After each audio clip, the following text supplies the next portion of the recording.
Progressives, this is your trigger warning.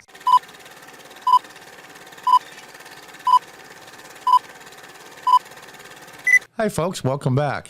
And those of you that are new, welcome. Well. Listen to this. This is very interesting. And this is CNN trying to break down if Kamala Harris made a huge error by not picking Josh Shapiro, the governor of Pennsylvania, with a 59% positive rating, to Tim Walz, the ultra-left progressive nutbar. Now, at the end, we'll see. We'll read this whole thing, and after a few minutes, I'm going to say, what have they left out of this article? Let's see if you can figure it out.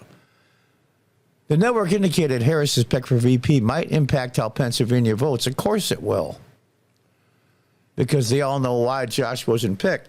Now, we'll see if you can figure out why as this article goes on. Pennsylvania could be the tipping point in the 2024 presidential election, according to electoral and polling analysis, as the race tightens. CNN pondered whether Vice President Kamala Harris's choice for Minnesota Governor Tim Walz over Pennsylvania Governor Josh Shapiro might be a determinative factor in the performance of the state. Well, yeah, of course. You have a governor who's a Democrat in a swing state with almost a 60% approval rating. Yeah, that's pretty powerful stuff. Now, I'm sure Shapiro will go around and campaign for Harris in Pennsylvania, but I think the reason why that won't be very effective is because of why she didn't pick Shapiro, and as we go on, we'll see if we can discover that. There's lies that CNN and a lot of the mainstream media tell. It's not outright lies, it's the lie of omission. In this article, they don't say why she didn't pick him. CNN's Harry Enten described the tightening race in the Commonwealth of Pennsylvania, explaining how the state is pivotal to the outcome of the race. He also pointed out Shapiro's 59% approval rating in the state. He is a tightening race in the Commonwealth of Pennsylvania. All right, this is Harris versus Trump margin in the great Commonwealth of Pennsylvania. A month ago, when you looked at the polls, New York Times +4 Harris, +3 Quinnipiac for Harris, Franklin and Marshall +3 for Harris. But look at polls that have come out over the last week or so, and what do we see? We see a much tighter race. We see a tie in the CBS News YouGov poll. We see a tie in the CNN SSRS poll. And this, to me, is part of an emerging pattern, which is in a very pivotal state. What we saw was a small Harris lead, but within the margin of error, becoming a race that is way too close to call at this particular point, one that is even. Yeah, it's even. Okay. It's just, why are they even? Why is she losing ground in Pennsylvania? And I think you're going to find out later in this article what they don't tell you. The bottom line is, if Harris loses the state of Pennsylvania, and that is tipping point state, as Mr. John Berman put it, the state that could put Donald Trump over the top in Electoral College, there are going to be some real questions as to whether Kamala Harris should have chosen Josh Shapiro, given how popular he is in the Commonwealth of Pennsylvania. He said, could she have been a winner if she had chosen him instead of Tim Walz? We don't know the answer to that question. We don't know who is going to win the state of Pennsylvania, but it's certainly a question at this particular moment, with the Pennsylvania polls getting tighter and tighter, that I am asking. Why don't you ask this question, Mr. Berman? Now I'm going to come right out and say, have you figured out yet why Kamala Harris, or whoever's running her, I should say this more accurately, didn't pick Josh Shapiro? We'll do the old Jeopardy. Final Jeopardy question. The answer is because he's a Jew. Let's tell the truth here. And the Democratic Party has always been, at least in my lifetime, and I'll be 68 in a couple of months, have always been the racists. Always been the racists. She needs to not lose or not see protests from the ultra-progressive side of the Democrat Party. They're going to go ape crap crazy if they pick a Jew as the vice president. And she couldn't chance that. Those visuals, those protests. There's enough anti-Semitism and anti-Israel protests going on now. Now, that being said, So she's appeasing the extremists on the Democrat side. Let's run a scenario by you. Wonder if Donald Trump was going to pick his vice president. And every party has its nut bars. The Democrats have a lot more, but they certainly have their share. And the Republicans, we'll say the neo-Nazi far-right lunatics that they say that Republicans are and Trump is, which he certainly is not. He's the farthest probably Republican ever. The neo-Nazis were protesting and raising hell. They'd be showing that all over the place. So former President Trump picks a vice presidential candidate that doesn't upset the neo-Nazis and the white supremacists. Holy crap. There would be hell to pay. Hell to pay. But yet Kamala Harris gets to pick the non-Jewish candidate, who probably would have helped her the most out of anybody, just to appease the progressive anti-Semites. If Trump did that, there would be hell to pay. It'd be everywhere. He'd be done. His campaign would be finished. He'd be down by 10, 12, 15 points. It'd be a slaughter. But yet somehow Kamala Harris gets to do it, and it's okay. It's just strategy. And this entire article so far, they didn't say why she didn't pick Josh Shapiro.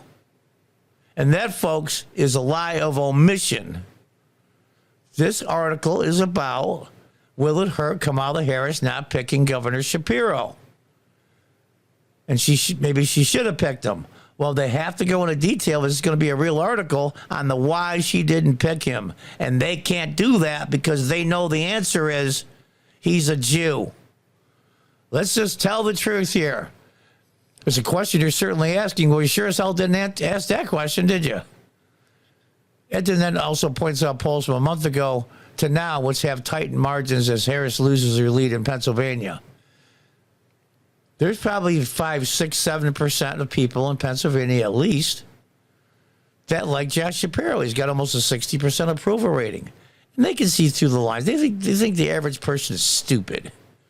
They're not. They see that she didn't pick him because he's a Jew. And it doesn't sit well with them. It stinks. And even among the non-religious Jews, as well as the Orthodox Jews, the more religious Jews, they see that too. That's why it's tightening up. Trump is loved in Israel. He's a hero to them. And the one base that they had for, before I was born in 1956, was the Jewish base of the Democrat Party. And now they've let the radical progressives, the anti-Semites, determine policy. And their racism is now part of the Democrat Party. And it affected the choice for vice president. Let's just tell the truth here. It's just incredible to me. Betting favorites with Harris taking Pennsylvania show the vice president winning 270 electoral votes compared to Donald Trump's 268. But if Trump were to win the Commonwealth, he would be at 287 and Harris is 251.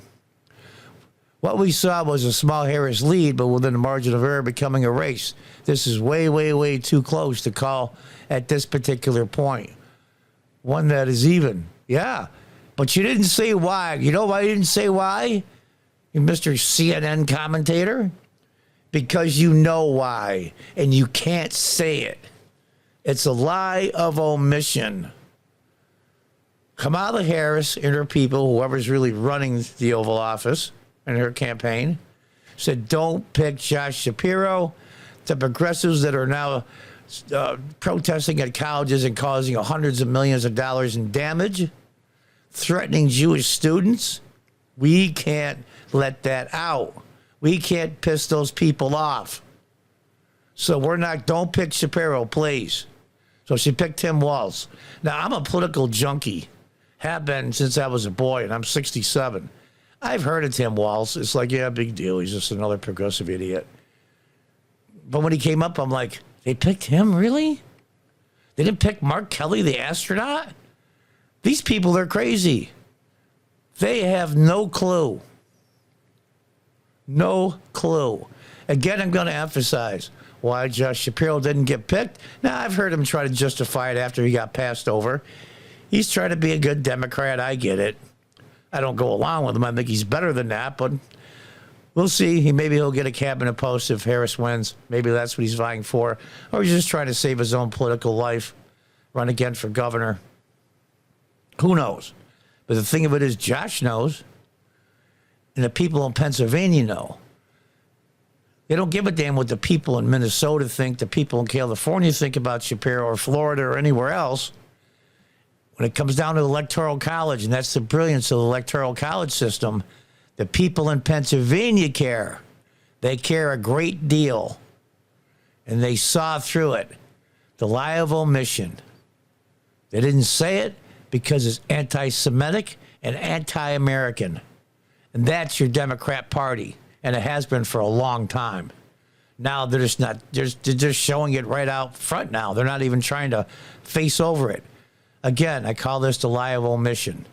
So, Josh, even though I don't agree with 90% of what you believe, I feel bad for you that you weren't picked because of your ethnicity and your religion.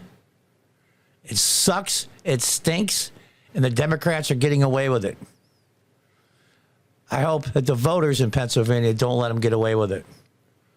And until next time, God bless, goodbye, and good luck.